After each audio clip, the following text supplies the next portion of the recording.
Ma, nasaan na yung perang inipon ko sa ilalim ng kama ko? Bakit wala na ron? Niligay ko lang yun doon kahapon ng gabi ah. Yung pera ba? Ay, pinambili ko ng kalan. Hirap na hirap kasi ako magluto sa diuling eh. Ma, pera ko yun eh.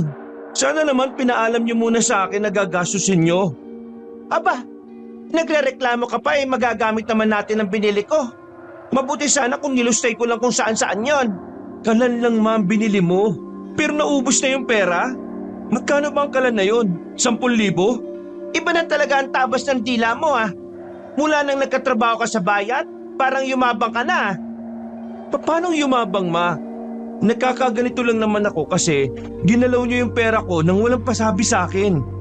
Ngayon hindi niyo nga man lang ako tinanong kung ano ang bala ko sa pera na yun eh. Tinanggalan niyo ako ng karapatan sa sarili kong pera. Ayan, pagdating sa amin ng pamilya mo, ang kuripot mo. Pero pagdating sa syota mo, ang galagalante mo. Okay ka lang ba ma? Mayaman yung si Chloe. Siya pa nga gumagastos sa mga date namin eh. Hindi nyo kailangang idamay siya sa usapan natin ha. Ang problema natin ngayon ay yung pera kong ginastos nyo. Pinaghirapan ko yun ma. Ilang buwan ko yung pinagpaguran tapos ganun-ganun nyo lang winaldas. Kalan lang ang binili nyo ma. Pero wala na kagad lahat ng pera. Hindi nyo ba alam na parang pagnanakaw na yung ginawa nyo? Pagnanakaw? Paanong pagnanakaw eh, mama mo naman ako. Napakayakin mo naman. Kala mo naman sobrang laki ng kinuwang pera sa'yo. Pamilya mo naman kami ah. Pero bakit ka ganyan? Ang kuripot mo. Ma, hindi ako kuripot. Lahat nga ng sinasahod ko nung nakaraan eh, sa inyo lang napupunta. Nagtatabi lang ako para sa sarili ko tapos pati yun kinuha nyo pa. Wala kayong awa sa akin, ma. Wala kayong pakialam sa akin eh. Palibasa, hindi nyo nakikita yung paghihirap ko. Nandyan lang kayo kapag may pera ako. Pero pag wala akong pera, hindi ko kayo maramdaman eh. Wala kang utang na loob. Karapatan mo na pagsabihan ako ng ganyan. Sa akin ka nang galing dito sa tinapupunan ko. Ako ang dahilan kung ano man ang natatamasa mo ngayon. Kung hindi dahil sa akin, wala kang kinikitang pera. Nanay mo pa rin ako. Anak lang kita. Anak lang? Tama, anak lang. Ganun ka ba ang tingin mo sa akin? Anak lang. Umalis ka na rito. Ayaw kong makita yung mukha mo dito kung wala kang utang na loob sa akin. Oo, aalis ako dito. Huwag ka mag-alala, ma. Wala na kayo makikitang pera sa ilalim ng papag ko. Kasi wala na akong trabaho. Natanggal ako sa trabaho. At yung perang tinatago ko na lang sana ang pag-asa ko para makapag-aral ako sa pasukan. Pero ayos lang. Hahanap na lang ako ulit ng bago kong trabaho. Pasakaling makapag-ipon ako ulit. Natameme ang ginang na si Angge sa mga narinig mula sa panganay na anak. Tila ba isang malaking sampal sa kanya ang lahat ng sinabi nito. Samantala, masama naman ang loob ni Kaloy nang lumabas na siya ng kanilang bakuran. Hindi niya matanggap na ang perang inipon niya para sana sa pagkukolehiyo ay kinuha lang ng kanyang ina nang walang paalam. Isang buwan na lang ay pasukan na ulit. Wala na siyang panahon para makapag-ipon ulit. Kaya naman sa susunod na taon na lang siya ulit magkukolehiyo. Mas uunahin na muna niyang maghanap ng bagong trabaho para makapag-ipon. Nang hapon na yun, ay naisipan niyang tumungo na lang sa kanyang nobya na si Chloe. Pero tinigil niya ang paglalakad nang maalala kung gaano nakarami ang tinulong sa kanya ng babae.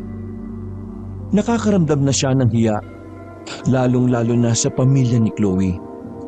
Kaya naman, hindi na rin siya tumuloy doon. Ang ginawa niya ay pinuntahan na lamang niya ang kanyang kaibigan na si EJ. Zap! Yo! Base sa korte ng yung mga labi at least na mga kilay sa isa't isa. Tila, ikaw ay nasa hindi magandang kalagayan ng iyong damdamin. Naabutan niya si EJ sa bakuran nito na abalang nagbabalat ng mangga. para kang timang talaga. Bakit ganyan ka magsalita? Wala lang. Cool ba? Oo, cool. Kulang-kulang ka. Ito naman. Ano ba nangyari sa'yo? Hanggang ngayon ba iniisip mo pa rin yung pagsisisante sa atin ni boss sa trabaho? Hindi. Tanggap ko na yun eh. Alam ko rin naman na may mali tayo ron. Hindi na sana natin pinatulan yung customer na masama ang ugali. Ano nga dahilan? Bakit mukha kang problemado dyan? Kasi Sabi ko na nga, Abi. wala pa nga ako sinasabi. Ay, wala pa ba? Sige, tuloy mo. Yung inipon kong pera, ginastos ni Mama. Kalan lang yung binili pero wala nang natira dun sa pera. Nag-away talaga kayo niyan, ano? Nagalit ako eh. Malamang hindi ko kasi alam. Pero kung nagpaalam sila, wala namang problema sa akin eh. Pre, Kaloy, naiintindihan ko nararamdaman mo. Mali talaga yung ginawa ng mama mo. Pero sa halip na matuon lang yung atensyon mo sa inis, bakit hindi mo na lang ituon yun sa bagong trabaho? Hindi pa nga ako nakakapaghanap eh. Ako meron na. Gusto sana kitang isama eh. Kaso hindi ko alam kung papayag ka. Bakit? Ano bang trabaho yan?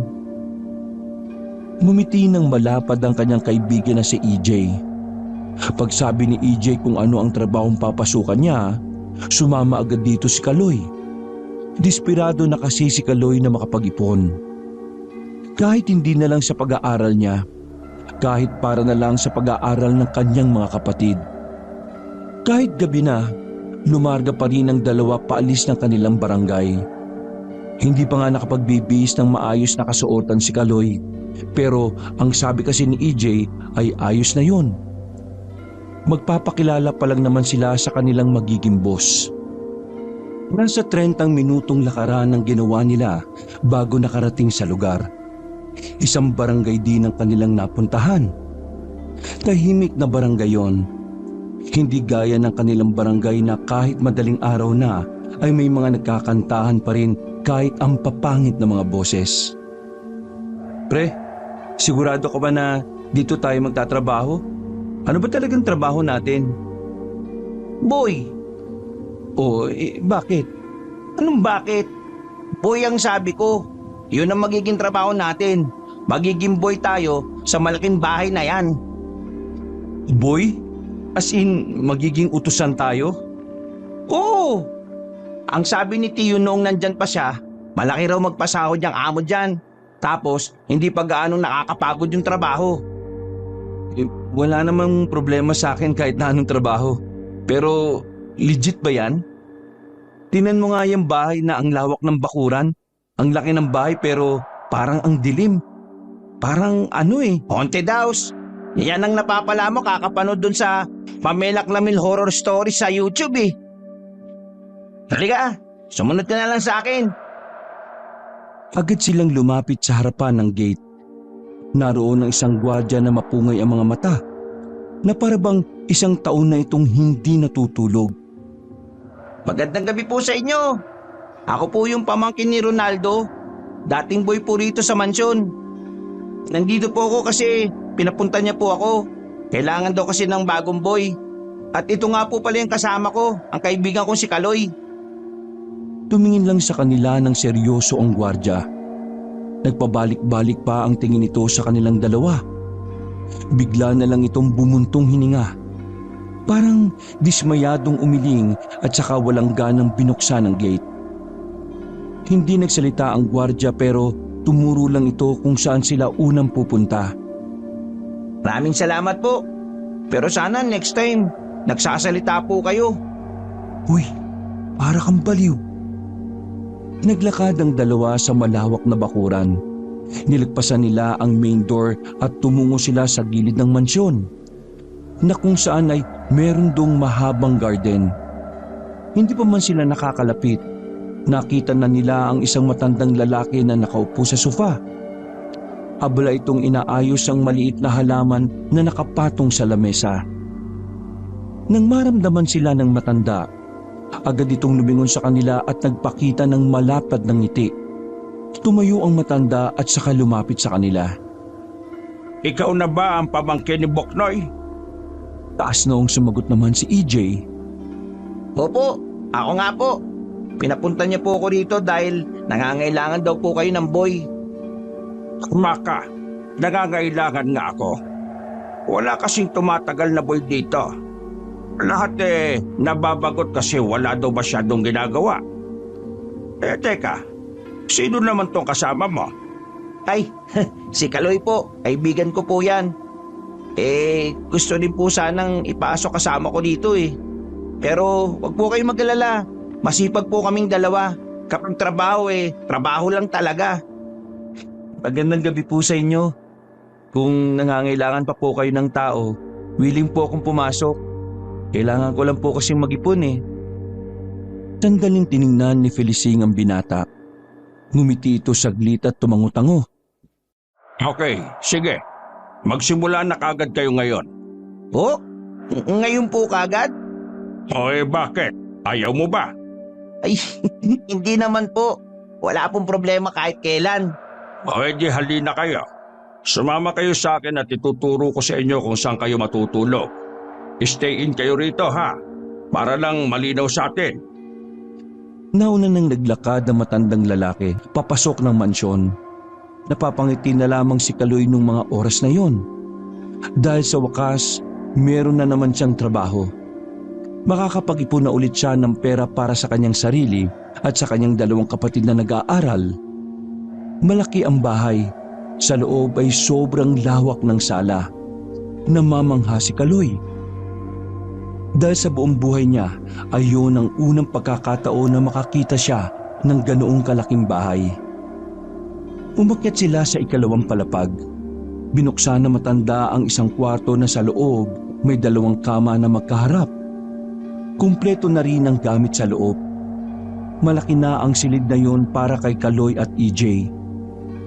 Dito ang kwarto ninyo. Doon naman sa kabilang hagdanan, yang unang pinto. Yan ang silid ng aking apo.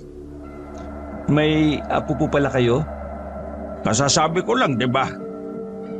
Nasan po yung apo ninyo? Natutulog na. Bukas na bukas din ng umaga, ipapakilala ko kayo sa kanya. Higit sa lahat, ang aking apo ang prioridad nyo rito, ha? Wala pong problema. Sana hindi kayo umalis kagad, ha?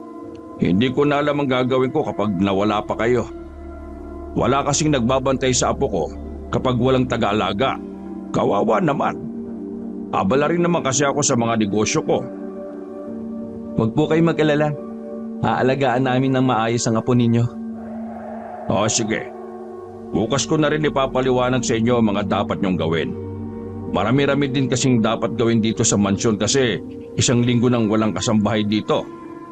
Pero pagkatapos naman nun kalma-kalma na ang buhay nyo rito.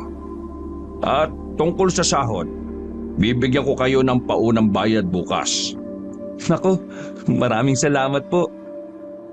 Matanong ko lang po, wala po ba kayong ibang kamag-anak? Bawal ang magtanong tungkol sa personal na impormasyon, ha? Sige po, pasensya na po. Maraming salamat na lang po. Maraming salamat po, Sir Felicing. Kami na po ang bahala sa apo ninyo. Basta gawin nyo lang ang trabaho ninyo. Pinapangako ko na magiging maganda ang sahod ninyo. Tumango at ngumiti na sa kanila ang matanda at saka naglakad na rin pababa ng hagdanan. Hindi naman maiwasan ni Kaloy na naging curious sa mga bagay-bagay. Kagaya na lang ng kung bakit dalawa lamang si Felicing at ang apo nito sa malaking bahay na yon.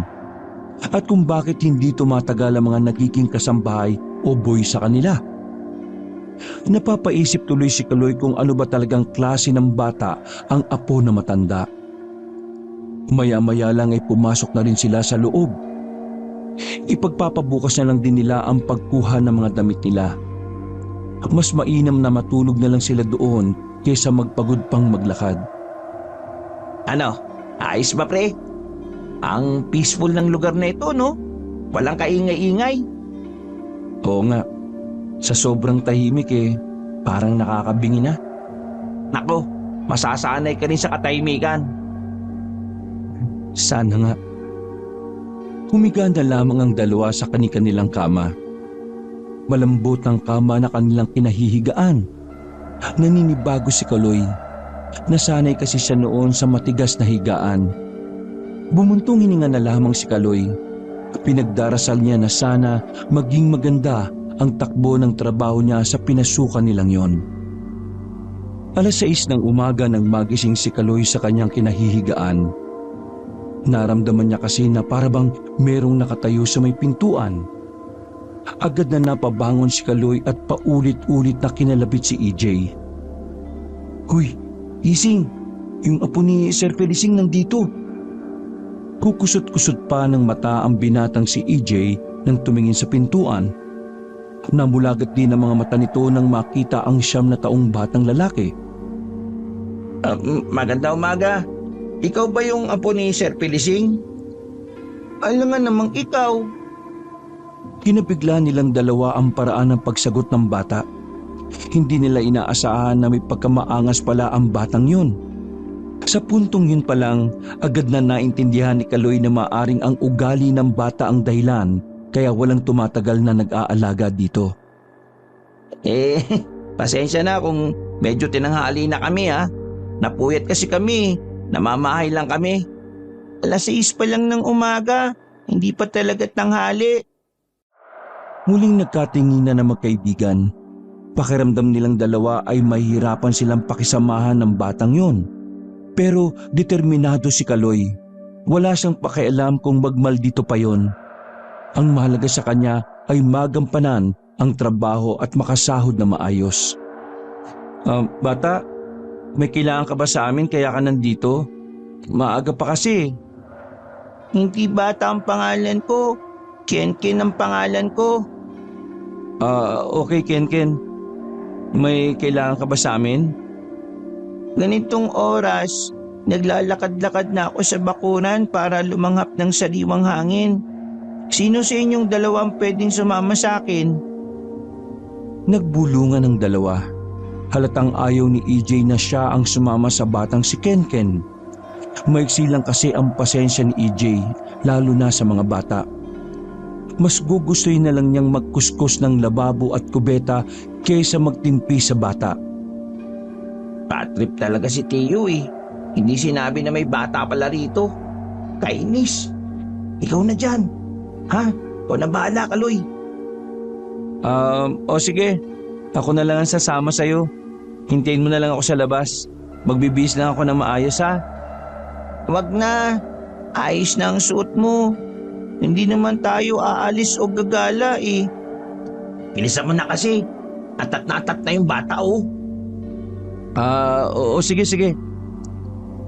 Kinuha na ni Kaloy ang kanyang damit at kahit wala pang hilamos at mumog, sinamahan niya na ang bata. Bago sila bumaba ng hagdanan, napansin ni Kaloy na tila tuwid lang ang tingin ng batang si Ken. Hindi to tumitingin sa iba. Hindi rin ito kumukurap. Tumigil muna si Kaloy at hinawakan ng kamay ni Ken para alalayan.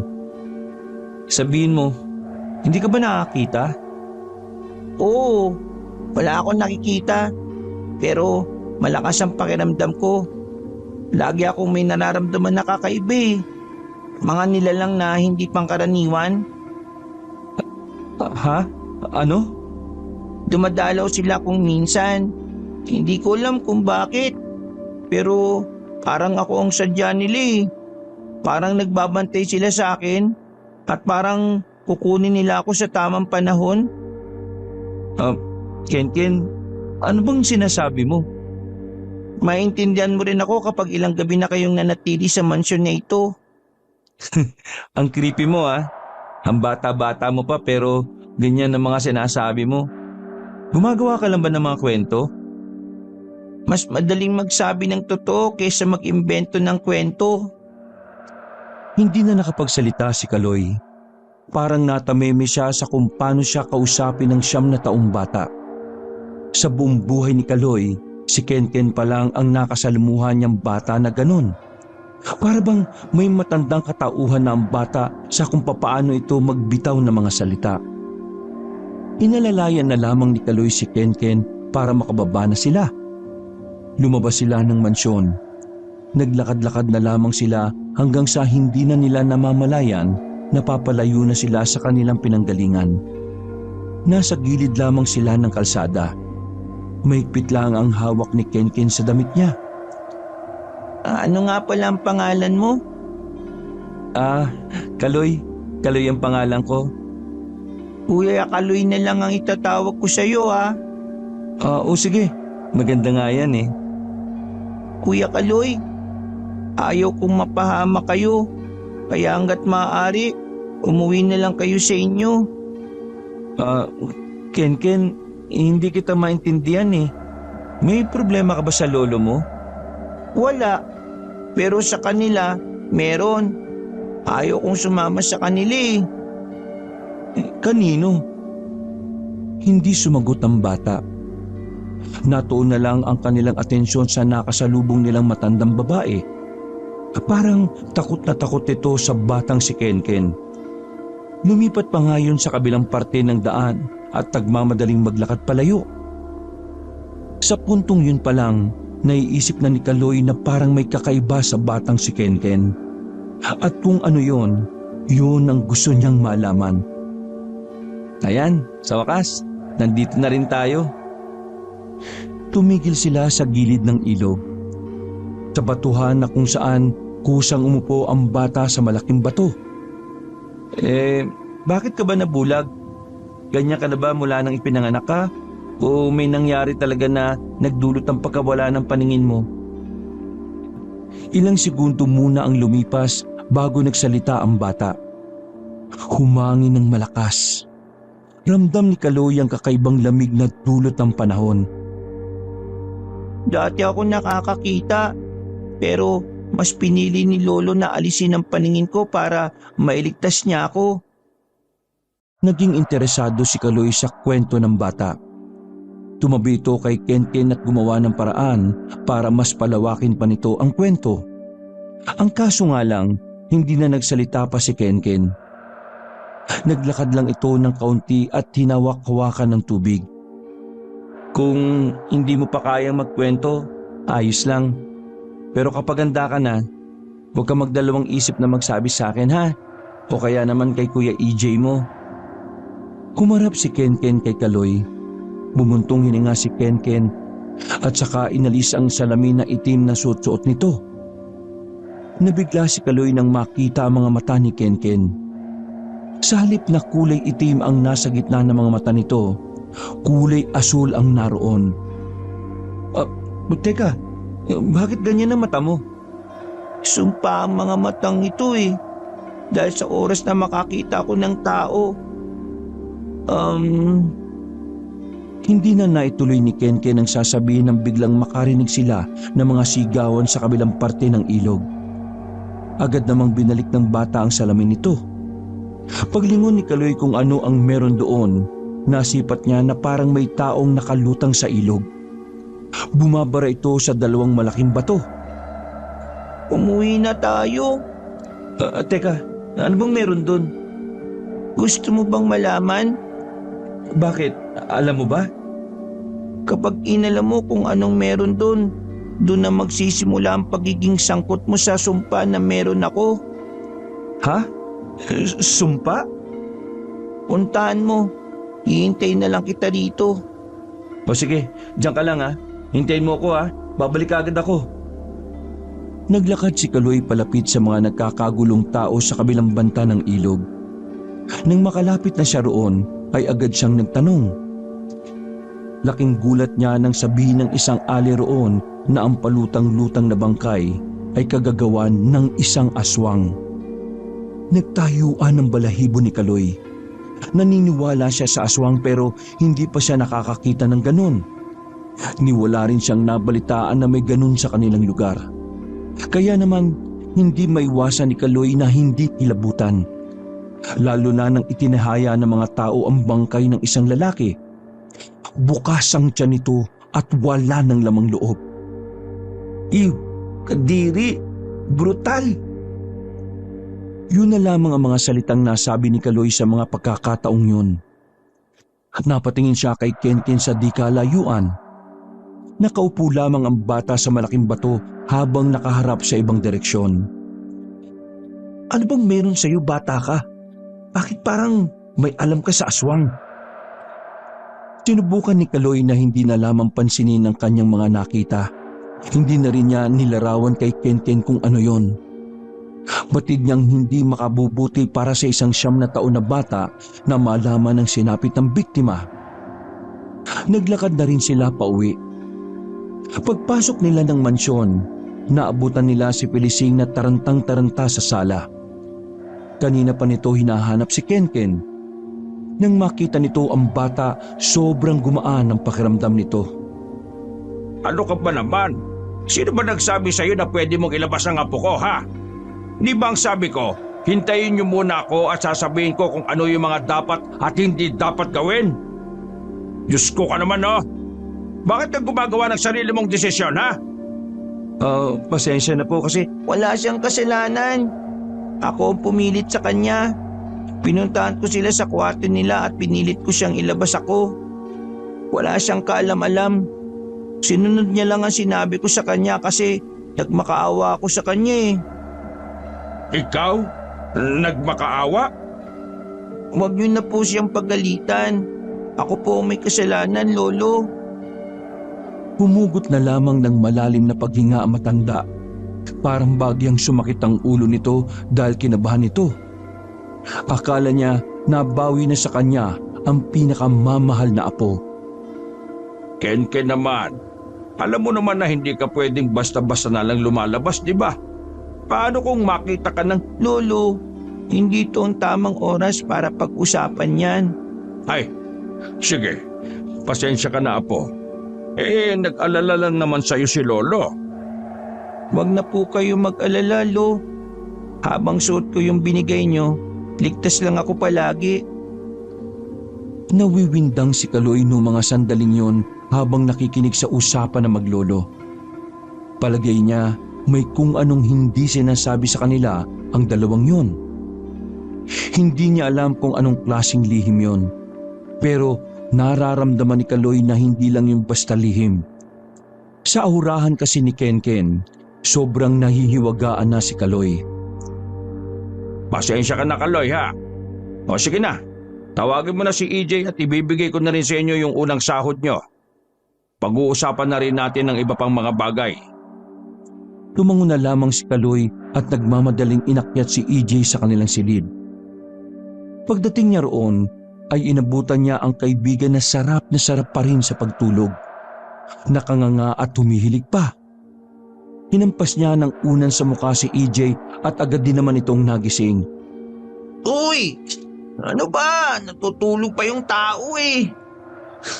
Pinapatawag na tayo ni Sir Felicing. Ha? Ano, Felicing? Uy, nananaginip ka ba, pre? Wala ka sa bahay niyo. Nasa trabaho na tayo. Sinuyot pa ni EJ ng tingin ng silid na kinalalagyan niya. Nang mapagtanto na hindi niya kwarto ang kinalalagyan nila, nagmamadali itong bumangon. Ay, oo nga pala, gagi. Bakit kayo mo lang ako ginising? O sige na, bilisan mo na. Marami tayong dapat pakinggan kay Sir Felicing. Agad din namang sumunod si EJ sa baba.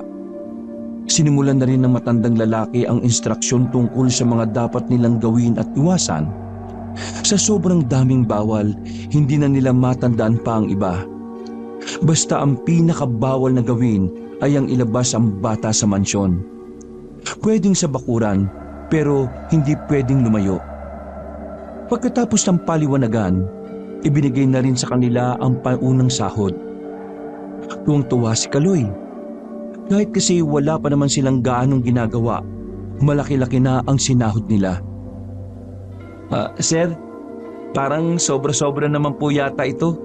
Kasi simula pa lang po namin. Ngumiti lang ng malapad si Felicing. Kung tutusin kulang pa nga yan. Kung alam nyo lang kung gaano kahirap ang trabaho dito sa bahay, baka mag-demand pa kayo na mas malaki. Gaano nga po pala kahirap? mahirap. Mahirap in a way na kailangan yung maging matapang. Basta, sa mga susunod na araw may sasabihin pa ako sa inyo. Kaya sana, nandito pa rin kayo sa araw na yon. Hindi po kami aalis, no? Kung ganito ba naman kabait ang amo namin at ganito kalaki yung sweldo lugi pa ba kami? Natawa na lamang sa kanila ang matanda. Matapos yun ay nagpaalam na rin sa kanila si Felicing. Marami pa kasi itong aasikasuhin sa kanyang mga negosyo. Kaya naman naiwan na lang silang tatlo sa mansyon. Ken, kapag may kailangan ka, igalaw mo lang itong maliit na bell na ito ha. Kami ng Kuya EJ mo maglilinis lang muna ng mga nakatambak sa likuran. Pinapahangan niyo talaga ako. Bakit? Dahil ba mga gwapo kami? Pinapahangan niyo ako kasi nararamdaman kong matapang kayo. Ano ba kasing tapang ang sinasabi niyo maglolo? Bakit? May makakasuntukan ba kami mga kalugar niyo rito? Sabihin mo lang. Handang-handa naman kami ni Kaloy Di ba, Kaloy? Pilit na tumango na lamang si Kaloy. Pero nung mga sandaling yon ay iba ang tumatakbo sa kanyang isip. Naglalaro sa utak niya kung may koneksyon ba sa aswang ang pagiging misteryoso ng batang si Kenken. Sinimulan na ng dalawa ang paglilinis sa likuran ng mansyon. Maraming lumang gamit ang basa na lamang itinambak doon.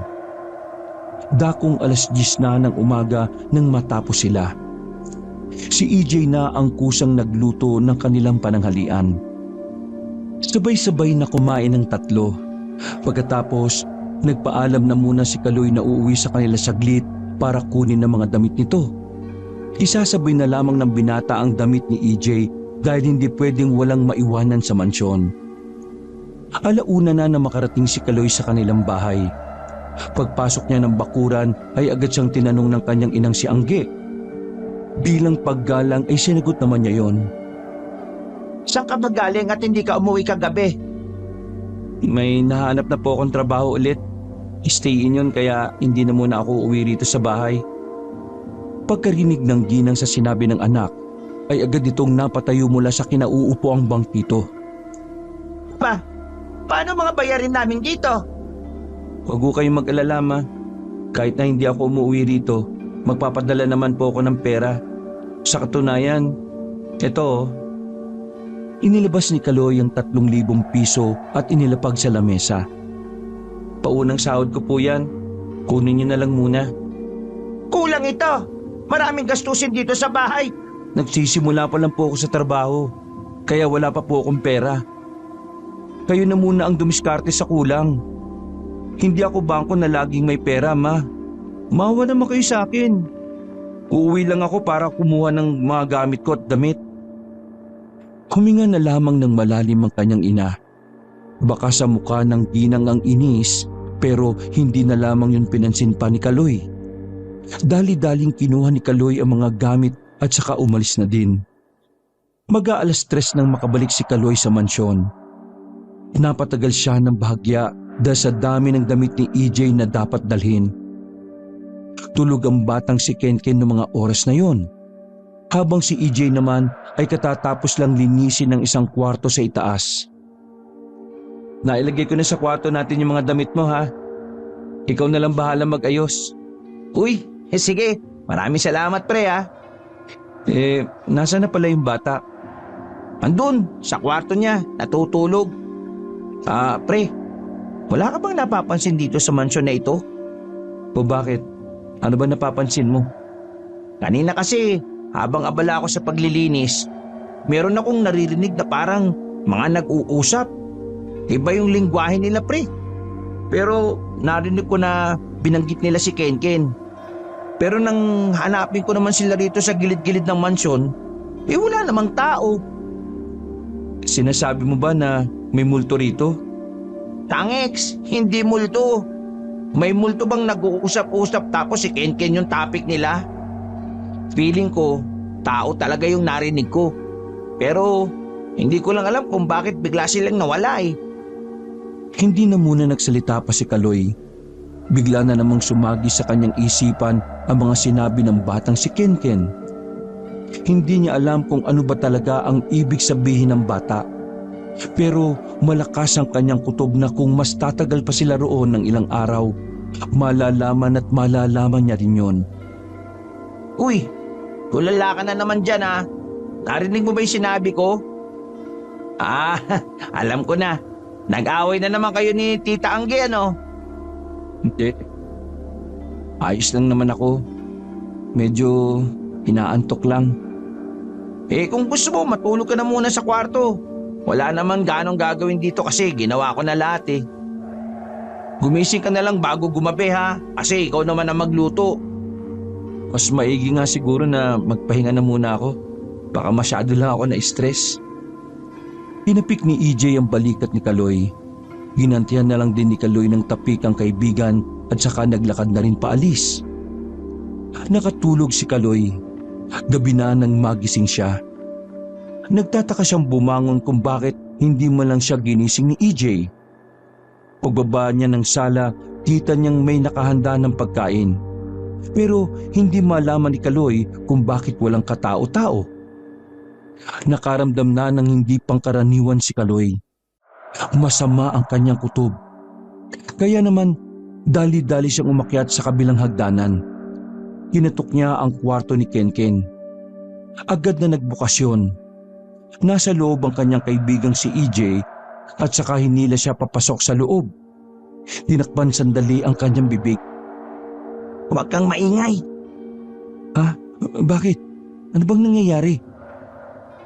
Nang mapadako ang tingin ni Kaloy sa batang si Kenken ay nasa kama lang ito. Inakala niyang natutulog lang yon pero wala yung malay. Habang nagluluto ko kanina, may nakita akong umaaligid sa mansyon. Mukhang hindi sila mga tao, pre. Ha? Ano bang pinagsasabi mong hindi tao? Basta, nakita ko kanina iba yung itsura nila eh. Tapos, nagtangka silang pumasok sa main door. Pero alam mo yun, parang may ewan na pumipigil sa kanila. Hindi sila makapasok. May trespasser na pala. Nasaan yung gwardiya natin? Biglang nakita ni Kaloy ang labis na takot sa itsura ni EJ. Kinabahan din siya dahil doon. Kaloy, nakita ko sa bintana si Chief. Nakabulagta na sa labas eh. Pang-11 gwardiya na si Chief ngayong taon. Napalingon ng dalawa nang biglang marinig nila si Kenken na nagsalita. Nakahinga ng maluwag si EJ nang makitang may malay na ito. Diyos ko naman, buti naman gising ka na. Bakit ka ba hinimatay kanina? Ito na yung sinasabi ko sa inyo. Sana umuwi na lang kayo. Madadamay kayo sa kapamakan dahil sa sumpa ko. Kenken, sabihin mo nga sa amin, ano ba talagang meron sa mansyon na ito? Sino yung mga sinasabi ni EJ? Mga aswang sila. Nagkatinginan si Kaloy at EJ ng mga sandaling yon. Pareho silang kinilabutan sa sinabi ng batang bulag na si Kenken. Nung una, akala ni EJ ay nagbibiro lamang ang bata. Pero nadagdagan ng kaba nito nang nagpatuloy pa si Kenken sa mga sinasabi niya. Kuya Kaloy, yung bangkay na nasa ilog, aswang yung gumawa nun, di ba? Kilala mo ba kung sino yon? Paano ko naman makikilala hindi naman ako taga dito. Tauhan ni Lolo sa kumpanya. Kaya hindi pa siya nakakauwi ngayon dahil kinausap niya pa yung pamilya ng tauhan niyang pinatay ng aswang. Ngayon, si Chief naman ang nawala. Isa na itong senyales na kailangan niyo na rin umalis dito. Teka naman kasi, bakit kasi ayaw mong ipaliwanag ng maayos? Bakit nandito ang mga aswang? At sila ba ang sinasabi mo na gustong kumuha sa'yo? Bakit? Anong dahilan? Sabihin mo nga na maayos. Naguguluhan ako sa iyo eh. Huminga ng malalim ang batang si Kenken. Tinanggal nito ang itim na salamin. Bahagyang natakot naman si EJ na makita ang kakaiba nitong mata. Si Kaloy naman, kahit pangalawang beses na niyang nakita yon, nahihiwagaan pa rin siya. Ang mga matang ito ay kagagawa ng albularyong kaibigan ni Lolo. Binulag nila ako ng sadya.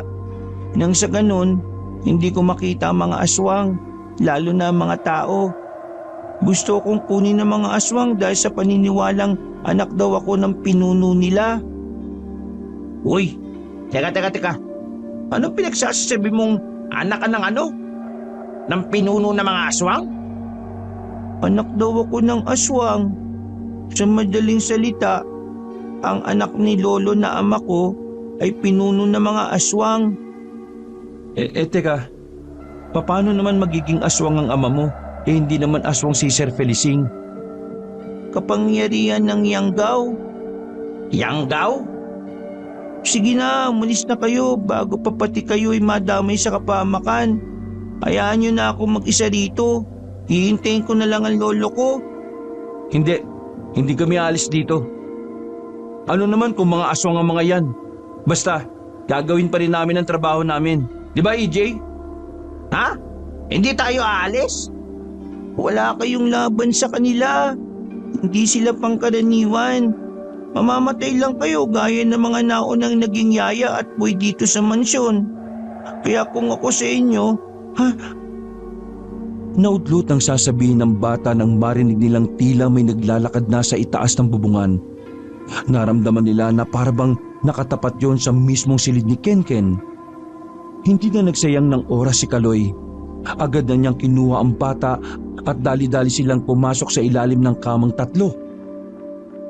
walang mag-iingay ha. Ilang sandali lang, nakarinig na sila ng boses ng isang lalaking medyo maangas ang tono ng pananalita. Sa tansya ni Kaloy ay nasa edad 40 pa lang yun hanggang 45. Ken, sumama ka na sa akin. Mas maganda ang buhay na naghihintay sa iyo kung sa akin ka sasama. Sinenyisan lang ni Kaloy ang bata na wag nang magsalita. Ako ang ama mo, kaya hindi kita pababayaan. Kalimutan mo na ang lolo mo dahil darating din ang araw na mamamatay na rin siya sa katandaan. O pwede ring dahil sa mga aswang. Noong mga sandaling yon, sobrang kaba ang magkaibigan. Hindi nila alam kung paano sila makakaalis ng mansyon nang walang nakakakitang aswang sa kanila. Napapailing na lamang si Kaloy. Sa kanya na lamang napagtanto na kaya pala malaki ang sahod doon, hindi pala talaga basta-basta ang mga nangyayari sa mansyon. Ken, anak, huwag mo nang hintayin na gawin ko ulit yung mga ginawa ko sa mga nauna mong yaya. Alam mo kung paano ako magalit. Walang magagawa mga pulis at maging ang lolo mo. Anong gagawin natin, Kaloy? Paano natin mapapalaya sa mga yan? Wala tayong gagawin. Hanggang hindi sila nakakapasok sa mansyon, mananatili lang tayo rito. Mga ilang sandali lang, naramdaman na lang nilang nawala na ang mga yabag ng paa sa itaas. Narinig nila na nagsisialisan na ang mga yon. Saka lamang nakaramdam ng ginhawa ang dalawang magkaibigan. Paglabas nila sa ilalim ng kama ay hingal na hingal sila. Wala na ba talaga sila? Hindi naman sila nagtatagal dahil wala naman silang magagawa. Hindi sila makakapasok dahil sa malakas na pangontra na nasa mansyon. EJ, tawagan mo si Sir Felicing. Nagmamadaling kinuha ni EJ ang cellphone at saka kinontak ang matandang amo. Habang si Kaloy naman ay lumabas ng silid. Bumaba siya at kumuha ng malaking kutsilyo. Tumilip siya sa bakuran sa labas. Wala na ang mga aswang kung kaya't nagkaroon siya ng pagkakataon para lapitan ng gwardya. Buong akala nila ay patay na yon. Pero naramdaman pa ni Kaloy ang pulso. EJ, sabi mo kay Sir na dumiretso siyang ospital. Isasama natin si Kenken. Buhay pa si Chief. Walang sinayang na oras ang lalaking si Kaloy. Binutan niya ang gwardya. Mabuti na lang ay marunong magmaneho ng sasakyan si EJ, kaya naman nagamit nila ang sasakyan ng amo. Kasama si Kenken, nagmamadaling pinaharurot ni EJ ang sasakyan paalis. Mabilis silang nakarating ng ospital, saka pinaasikaso sa mga nurse ang gwardya. Habang naghihintay sila ng update sa doktor, dumating naman ang matandang si Felicing. Dinala nito ang magkaibigan at si Kenken sa maliit na chapel ng ospital. Walang katao-tao roon sa oras na yon, kaya dito na ipinagtapat ni Felicing ang katotohanan. Kaloy, AJ, humihingi ako ng paumanhin sa inyo, ha? Alam kong makasarili kong iisipin ang paglihim na ginawa ko sa inyo. Pero desperado na kasi akong protektahan ang apo ko eh. At kayo lang ang naisip kong makakatulong sa akin. Naintindihan ko po kayo. Pero bakit po ba naging aswang ang ama ni Kenken? Nagalit siya sa akin nung hindi ko siya pamanahan ng mga yaman ko. Alam ko kasing lulustayin lang niya sa sugal ng mga pera ko. Dahil doon, ayun, nagrebelde siya. Pinakulong ko siya nang magbanta siyang papatayin ako. Kinuha ko sa kanya si Kenken dahil ako na lang ang nag-iisang pamilya niya. Wala na ang kanyang ina. Hindi ko inakala noon na makakatakas sa kulungan ng anak kong si Ramil. At sa muli namin pagkikita isa na pala siyang aswang. Ginawa niya yun para mas magkaroon siya ng lakas para gantihan ako at para mabawi si Kenken. Aswang din po ba si Kenken? Tiningnan na matanda si Kenken. Hinaplos ni Felicing ang buhok ng kanyang apo at sandaling ngumiti sa bata. Noong 4 na taon pa lamang siya, doon ko nalaman. Kaya naman nagpatulong ako sa kakilala kong albularyo. May ginawa kaming paraan para hindi mabuhay ang dugo ng aswang sa katawan ni Kenken. Pero hindi yun naging sapat.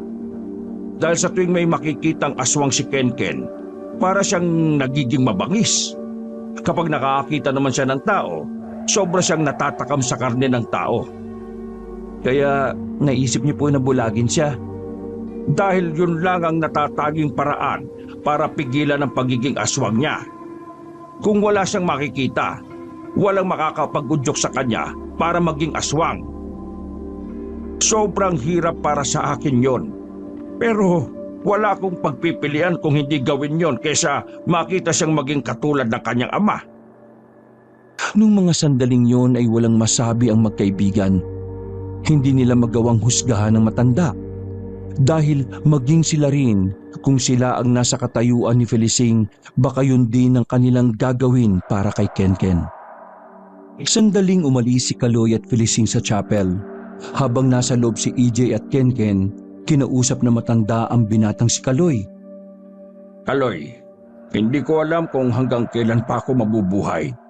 Pero kung sakaling mawala ako sa mundo, labis ako nakikiusap sa iyo. Kupkupin mo ang apo ko. Sir Felicing, huwag naman po kayo magsalita ng ganyan. Mabuti na yung nagiging handa tayo sa mga pwedeng mangyari. Makalipas ang ilang sandali, ay nakausap na rin nila ang doktor na umasikaso sa gwardya. Himala na nabuhay pa yon dahil sa dami ng tama sa dibdib. Nakahinga sila ng maluwag nang malaman na magiging maayos na rin ang kalagayan ng gwardya. Nang masiguro na ang lahat ng dapat bayaran at bilhin para sa gwardya, umalis na rin sila ng ospital. Total, may mga tao si Felicing para magbantay roon. Pagpunta nila sa parking lot ng ospital, sinalubong sila ng mga kalalakihan na lahat ay nakaitim. Kinabahan pa si Kaloy at EJ dahil akala nila ay mga aswang din ang mga yon. Kumuha na ako ng mga tao. Sila ang magbabantay sa mansyon. Kaya hindi nyo kailangan mag-alala. Sumakay na rin silang lahat sa van. Umalis na rin sila ng ospital. Nung puntong yon, kahit na papaano ay kampante na si Kaloy na hindi sila mapapahamak. Sa tingin niya naman kasi, hindi sila pababayaan ng mga taong kinuha ng kanilang amo. Habang nasa kalagitnaan ng biyahe ay nakatulog na naman si Kenken, habang si Kaloy at EJ ay gising na gising. Hindi nila magawang matulog lalo pat liblib na ang kanilang dinaraanan. Mga ilang sandali lang, ang tahimik na biyahe ay nagsimula ng mabalutan ng kaba. Bigla na lang kasing nagputukan ng gulong ng kanilang sasakyan. Pagtingin ng mga tao nila, maraming ikinalat na pako sa kalsada. Hinutuban na si Kaloy na baka sinadya lang yun ng mga aswang. Sir Felicing, bumalik na po tayo ng sasakyan. Baka pa na ito ng mga aswang. Maganda kayong lahat sa posibleng pag-atake ng mga aswang. Nang makabalik na sila sa loob ng sasakyan, habang nakaparada sila sa gitna ng kalsada, nakaramdam na sila ng mga kaluskos sa paligid. Nagtitindigan na naman ang mga balahibo ni Kaloy sa mga sandaling yon. Kaloy, mamamatay na ba tayo ngayon? Pakiramdam ko, ang daming aswang na nakapalibot sa paligid natin eh. Huwag kang magsalita ng ganyan. Mga ilang segundo na muna silang nakiramdam sa paligid. Maya-maya lang, bigla na lang silang nakarinig ng putok ng baril. Pagsilip nila sa labas, meron ng aswang ang bigla na lang lumitaw at pilit hinihila ang tauhan ni Felicing. Nang mabaril nila yon, ay sumunod naman ang iba pang mga aswang. Nagkandagulo-gulo na sa mga oras na yon. Sa nakikita nila Kaloy, nahihirapan ang mga bataan ni Felicing, bagay na nagdudulot ng pangamba sa kanilang lahat. Sir, kailangan na nating umalis. Kapag tumagal, baka tuluyan na sila makalapit. KJ, kaya mo bang makapagmaneho? Opo, pero flat po yung gulong natin eh. Mas mabagal pa sa pagong ang magiging takbo natin ito, sir. Wala na tayong choice. Kung may susunod man sa atin, barilin na lang natin. Eto, 2 baril. Tig-isa kayo. Nag-alangan na tanggapin yon ni Kaloy at EJ. Hindi naman kasi sila gumagamit ng ganun. Sa katunayan, mas natatakot si Kaloy kapag gumahawak ng baril. Dahil pakiramdam niya, isa siyang kriminal. Walang nagawa si EJ kundi ang sundin na lamang ang utos ni Felicing. Agad siyang pumwesto sa driver's seat. Pag-start niya pa lang ng van, ramdam na agad ng binata ang kabagalan nila. Kumikewang-gewang din ng van. Kaloy, kapag may bumasag sa salamin, tutulungan mo akong barilin sila, ha? Ha? Opo, sige po.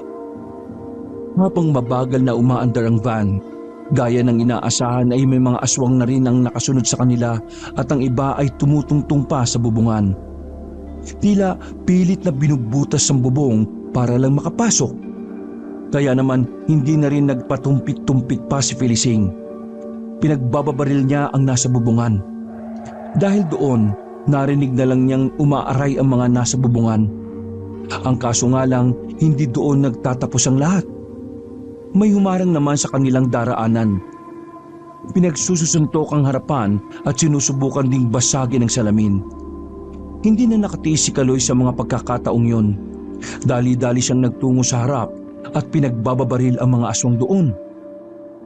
Sa mga sandaling yon ay nakaramdam ng kakaibang pananabik si Kaloy. Doon niya napagtanto na hindi naman pala nakakatakot gumamit ng baril.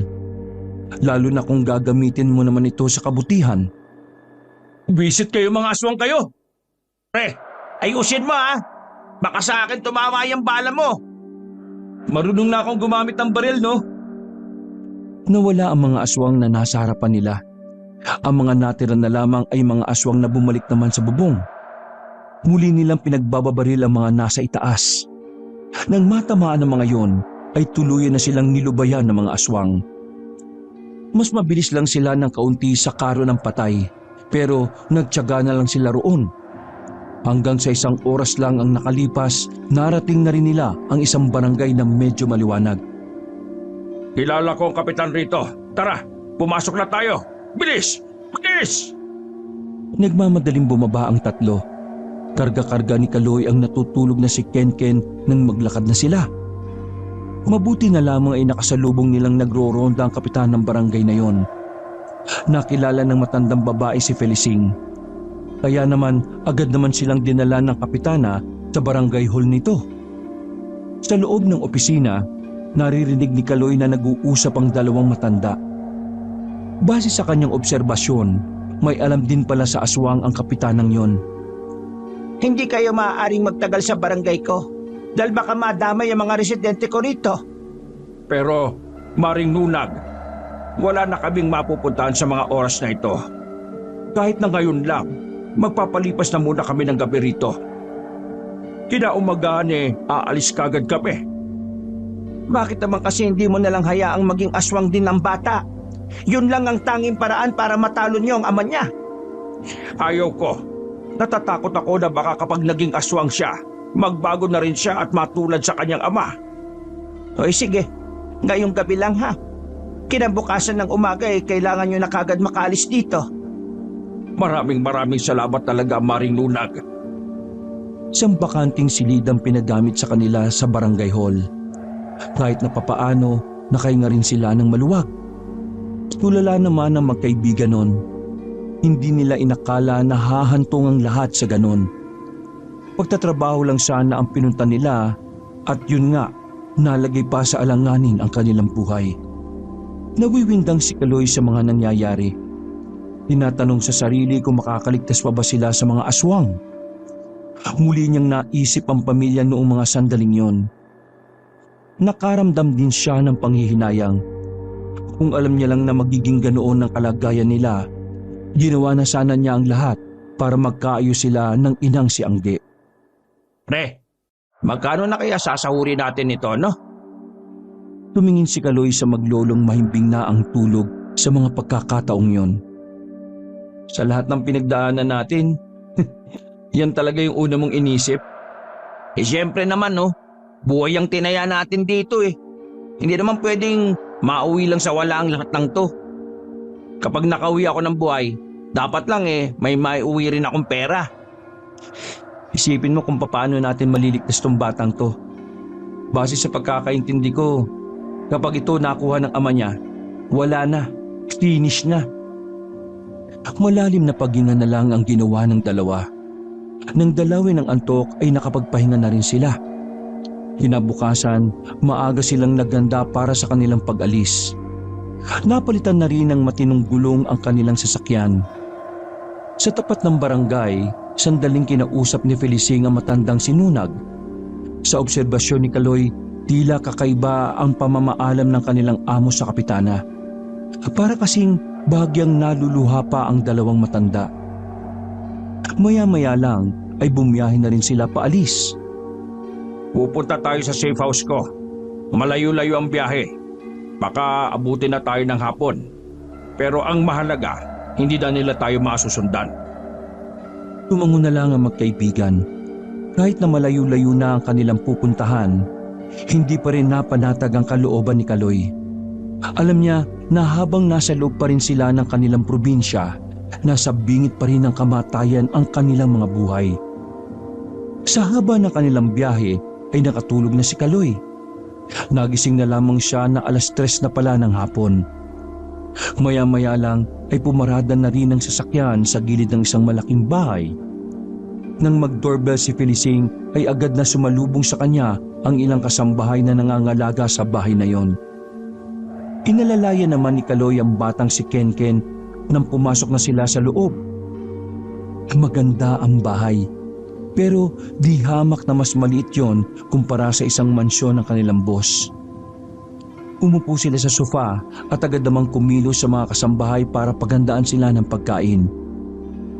Sa hindi malamang dahilan, biglang kinabahan si Kaloy nang magtama ang tingin niya at ang tingin ng isang matandang kasambahay.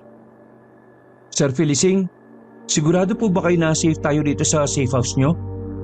Huwag kayo mag-alala. Hindi naman ito alam ng ama ni Kenken.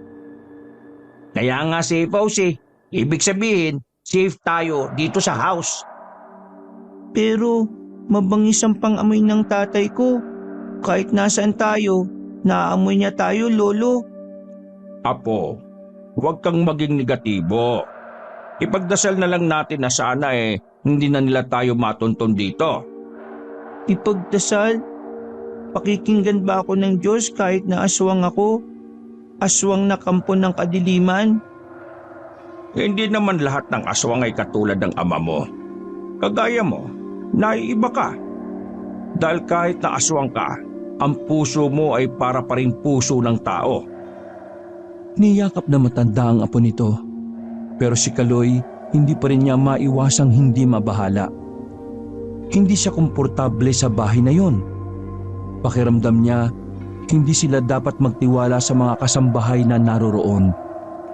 Makalipas lang ang ilang oras ay sabay-sabay na rin silang nagmeryenda. Pagkatapos ay naglakad-lakad na lang muna si Kaloy sa paligid. Nang sa ganon ay makapagmasid-masid siya sa mga taong kasama nila. Sa kalagitnaan ng pagmumuni-muni ni Kaloy Napansin niyang nag-uusap-usap ang mga kasambahay sa may garden. Tumigil ang mga yon nang makita siyang paparating.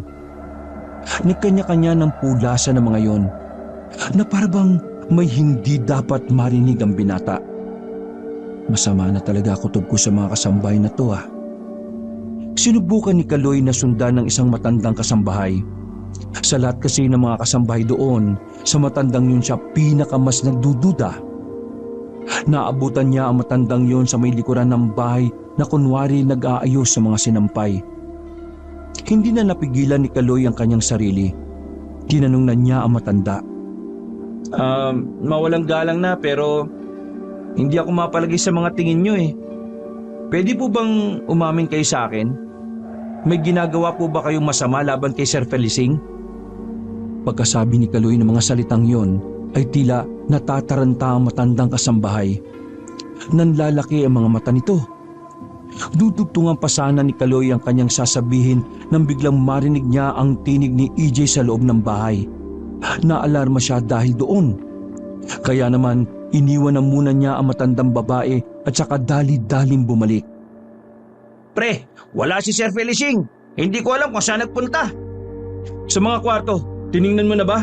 Oo eh, pero wala din eh. Napalingon ng dalawa nang maramdaman nila ang batang si Kenken na pababanan ng hagdanan. Agad naman nilapitan ni Kaloy ang bata para alalayan ito.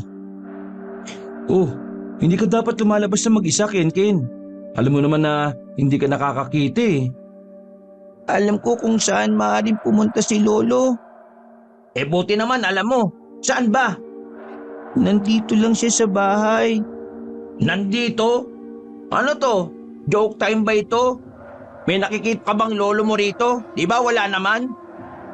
Paano ko makikita? Wala nga akong paningin, bulag ako.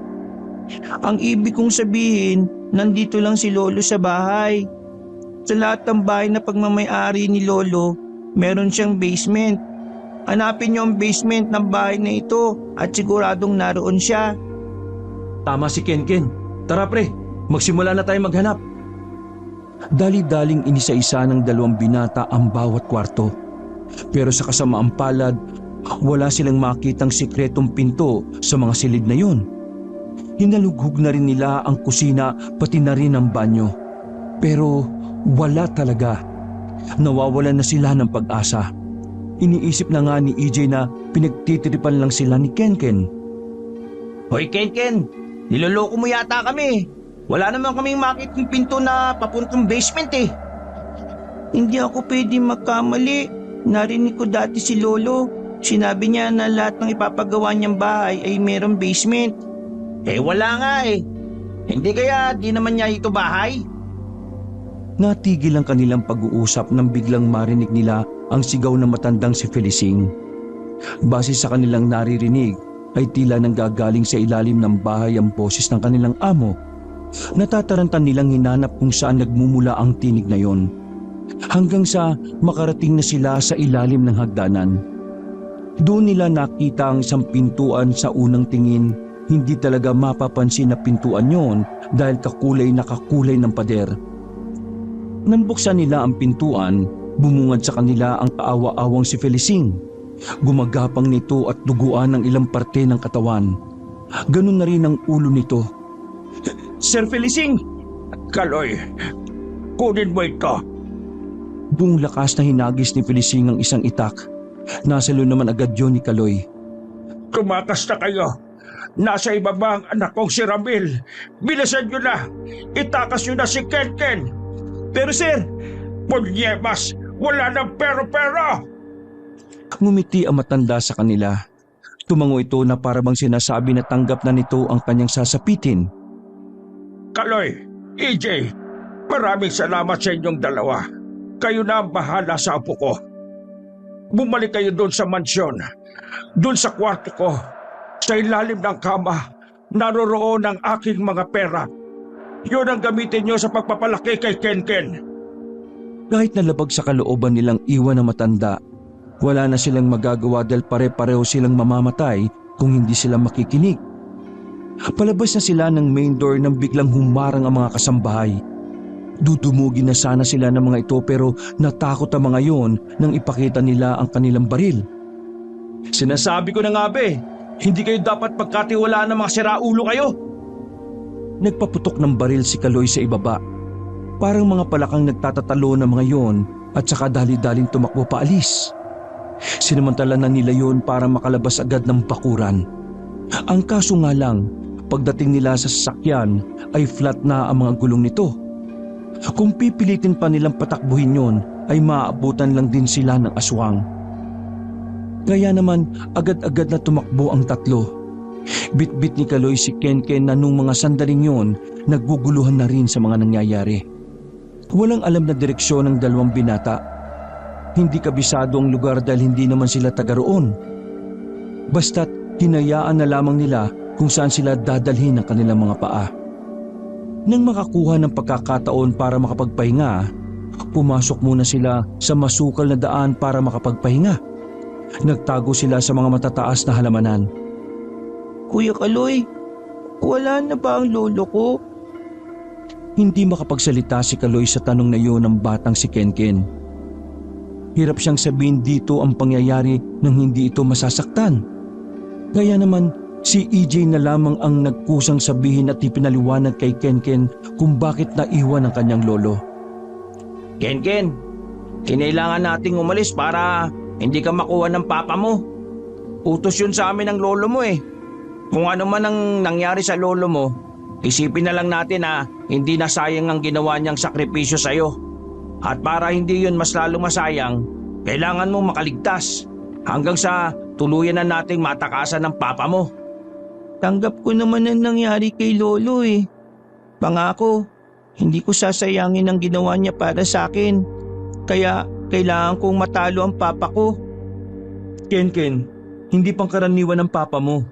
Isa pa, bata ka pa lang. Baka mapahamak ka lang kung kakalabanin natin siya. Mas mayiging tumakas na lang tayo at pumunta sa lugar na hindi ka na niya kaya pang sundan. Hindi natin pwedeng takasan si papa eh.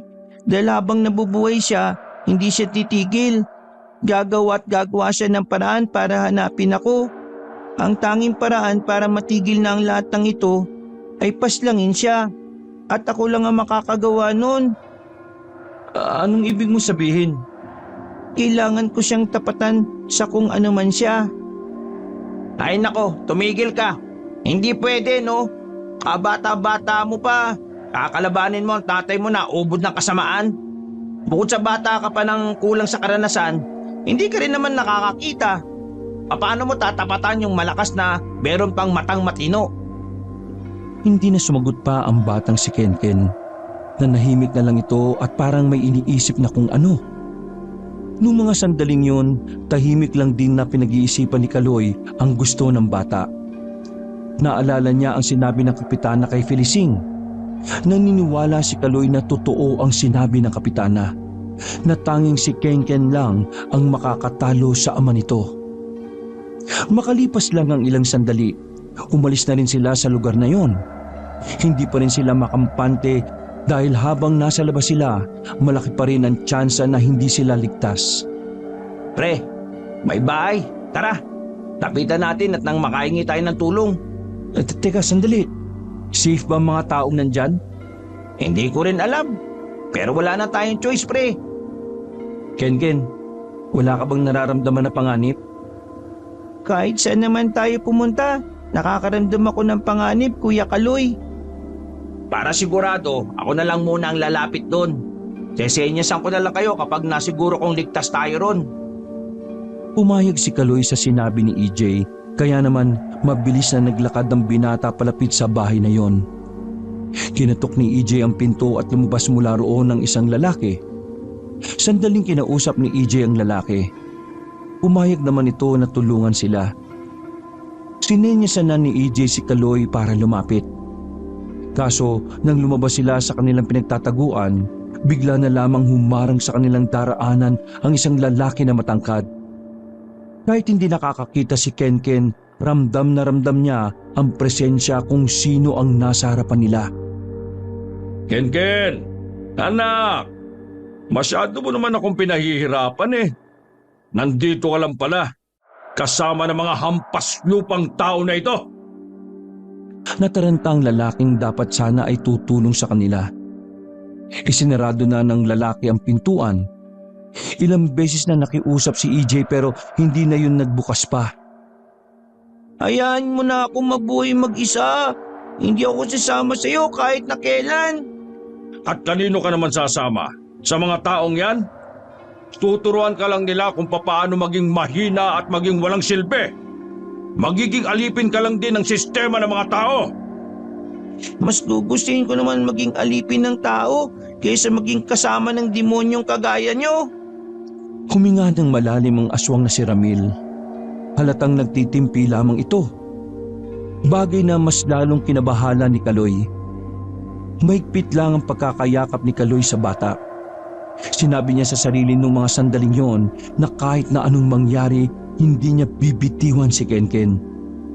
Kenken, anak, makinig ka. Kung sasama ka sa akin, malalayo ka sa kapahamakan na dulot ng mga tao. Anak, hindi ka matatanggap ng mga tao. Hindi ka matatanggap ng lipunan kapag nalaman nilang isa kang aswang. Naintindihan mo ba ako? Wala akong pakialam kung sino ang tatanggap sa akin. Mas gugustuhin ko pang mamatay sa kamay ng mga tao kaysa pakinabangan niyo ako at gamitin sa kasamaan. Kenken, huwag mong inuubos ang pasensya ko, ha? Kilala mo ako kung paano ko magalit. Nakakalimutan mo na ba lahat ng nakialam? Lahat sila? Pinatay mo at hindi ko kakalimutan yon kahit kailan. Papa, itigil mo na ito. Hindi ako sasama sa iyo kahit na ano pang gawin mo. Kung hindi ka madadala sa pakiusapan, mapipilitan akong isama ka sa paraan na alam ko. Hindi ako papayag na kunin mo si Kenken. Hoy! Manahimik ka! Hindi ka kasali rito, ha? Kung ako sa'yo, ibigay mo sa akin ang anak ko kung ayaw mong mamatay. Pasensya na po kayo, pero hindi na po ako takot mamatay. Nangako ko kay Sir Felicing na kahit na anong mangyari, hindi namin ibibigay sa iyo. Ginagalit mo ba talaga ako? Hindi na nakapagpigil pa ang ama ni Kenken. Maras itong lumapit kay Kaloy. Pero agad namang binitiwan ni Kaloy ang bata. Dahil matigas ang ulo mo, kailangan kong paslangin ang isang ito.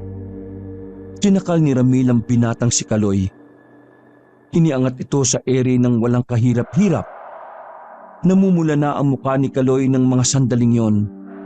Mabuti na lamang ay binaril ni EJ ang aswang sa likuran. Dahil sa ginawa nito ay nabitiwan ng aswang si Kaloy. Kaso nga lang, natuon naman kay EJ ang atensyon ni Ramil. Galit na galit itong lumapit sa binata. Ilang beses ding pinapatukan ni EJ ang aswang. Pero kahit tinatamaan ito, ay parang wala lang namang nangyayari. Isa ka pa! Sinuntok ng aswang si EJ sa muka. Parang papel itong tumilapon sa gilid. Hindi pa nakontento ang ama ni Kenken, pinagsisisipa pa si EJ sa katawan. Si Kaloy naman ay agad na binunot na ang itak. Dali-dali siyang tumakbo palapit sa aswang. Pero sa kasamaang palad, hinawi lang siya ng malakas ni Ramil. Tumalsik si Kaloy at saka tumayo pa sa bakuran. Samantala, habang nakadapa sa lupa, sinuyod ni Kaloy ang paligid. Nagtataka siya kung bakit hindi na niya makita pa si Kenken. Nilapitan siyang muli ng aswang. Kita niyang humaba pang lalo ang mga kuko nito. Kinabahan na si Kaloy. Batid niyang kapag tinarak yun sa kanya, siguradong katapusan na ng kanyang buhay. Uunahin na kita dahil ikaw ang mukhang mas matapang eh. Muli siyang sinakal ng ama ni Kenken. Nakaamba na sa ere ang mahaba nitong kuko. Nang nasa aktong itatarak na nito ang kuko sa tiyan ni Kaloy, pero buti na lang ay biglang dumating ang batang si Kenken. Iba na ang anyo nito. Marami na itong buhok sa katawan. Kulubot na rin ang muka. Ang kulay asul nitong mata ay nilamon na ng kulay pula. Parang hindi siyam na taon si Kenken nang sumampa ito sa likuran ng ama at saka sinakal. Nang mapitiwan ito si Kaloy, agad ding kumalas ang binata. Kenken! Bakit ka naging aswang? Aswang naman talaga ako eh. Ang pagkakaiba lang namin, hindi ako kumakain ng tao. Papa, tayo magharap. Huwag mong itama yung mga taong walang kalaban-laban. Alam mong mahal na mahal kita. Pero minsan naiisip ko rin, dapat tinuturuan ka rin ng leksyon. Walang ano-ano ay lumundag si Ramil sa harapan ng bata. Pero dahil sa kakaibang bilis ni Kenken, hindi to natamaan ng kanyang ama.